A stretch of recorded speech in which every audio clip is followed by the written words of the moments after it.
আচলতে কনষ্টিপেশ্যনটোৰ বহুত কাৰণ থাকে। তাৰ ভিতৰতে ফুডটো আৰু এটা কাৰণ। কিছুমান এনেকুৱা খাদ্য যোনবিলাক হাইলি প্ৰচেছ থাকে, ল' ইন ফাইবাৰ থাকে আৰু ল' ইন ৱাটাৰ থাকে, ধৰক সেইবিলাক যদি আমি বহুত দীৰ্ঘদিন ধৰি খাই আহো তেতিয়া কনষ্টিপেশ্যন হ'ব পাৰে।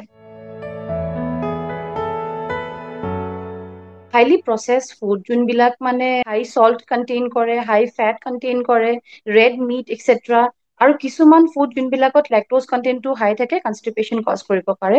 ফুডছ উইচ আৰ ল' ইন ফাইবাৰ, ল' ফাইবাৰযুক্ত খাদ্য খালেও কনষ্টিপেশ্যন হয়। কনষ্টিপেশ্যন হলে আচলতে আমি হাই ফাইবাৰ ফুড খাব লাগে। হোল গ্ৰেইনছ খুব হেল্পফুল।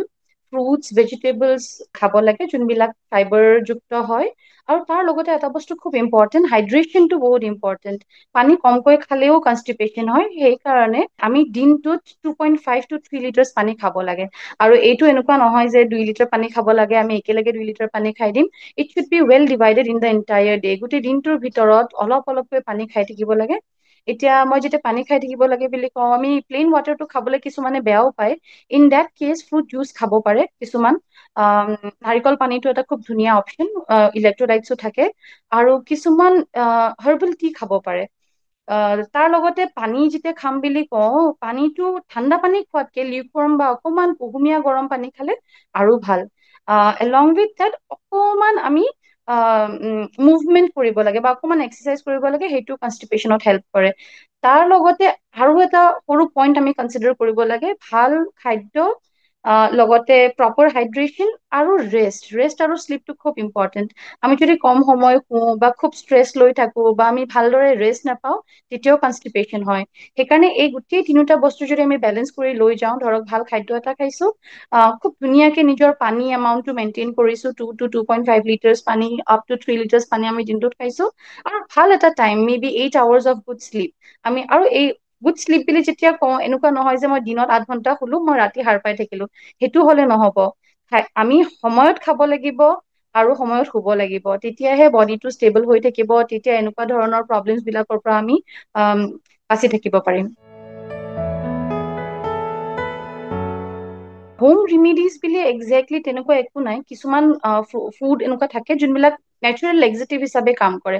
যেনেকে পাপায়া খালে খুব ভাল, পাপায়া খালে কনষ্টিপেশ্যন ৰিলিফ হয়। ঠিক তেনেদৰে আমি যদি কুহুমীয়া গৰম পানী অলপ অলপকৈ খাই থাকো, তেতিয়াও খুব ভাল কনষ্টিপেশ্যনত ৰিলিফ হয়।